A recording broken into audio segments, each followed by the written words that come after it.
As overwhelm is a complex topic, I'd like to present another way to conceptualize it. Imagine you're about to go somewhere and you're planning to drive your car.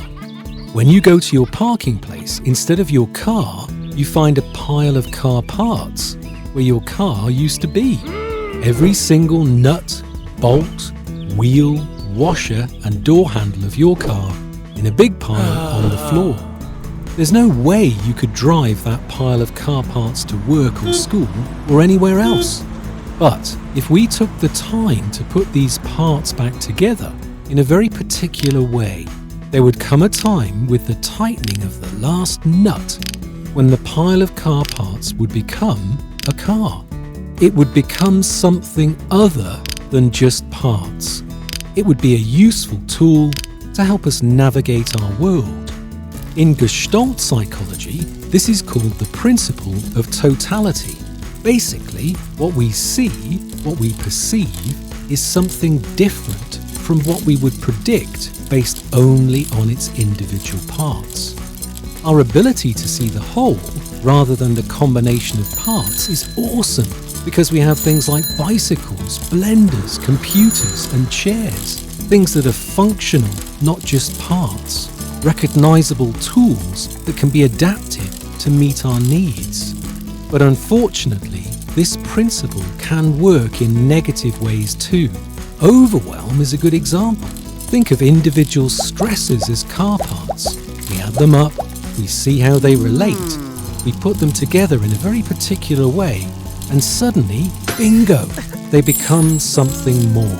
Rather like a whole car, a car of overwhelm. It's the whole of these stresses that we see and experience at one time, rather than the separate individual stresses. Thus, the Gestalt leads to more intense feelings and thinking responses.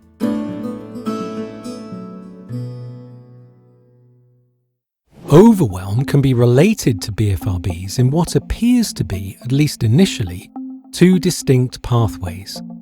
The first pathway results from automatic picking or pulling. This is where BFRBs are subconscious, tending to occur during routine or sedentary activities. Think Netflix, surfing the web, writing a term paper, or working through a dilemma. This drifting off, being unaware of picking or pulling, and yet still being able to actively engage in BFRBs, suggests how powerful the subconscious really is. Another tangible example of how the subconscious can direct our behaviour often occurs when we're driving. For example, have you ever driven home and been surprised that you reached your destination? If a highly complex behaviour like driving can also be safely passed to the subconscious, it's not surprising that BFRBs can also occur without conscious awareness. When BFRBs are subconsciously mediated, seconds, minutes, or even hours can pass by. Clients will often say there's a particular moment that snaps them out of this trance-like state.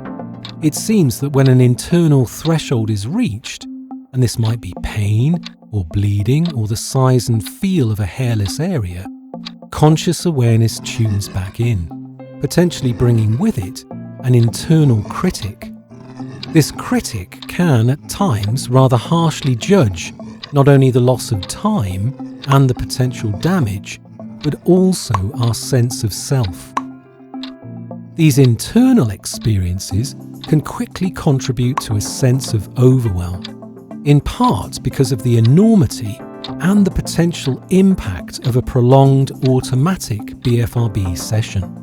The person might find themselves thinking, for example, "What am I going to do now? What have I done? What will they say?" Or, "I can't go out like this." The second pathway describes what happens when a sense of overwhelm is already present. The overwhelm might have little to do with a BFRB to begin with. Instead, the overwhelm may be related to multiple other stressors, compounding and challenging a person's capacity to cope.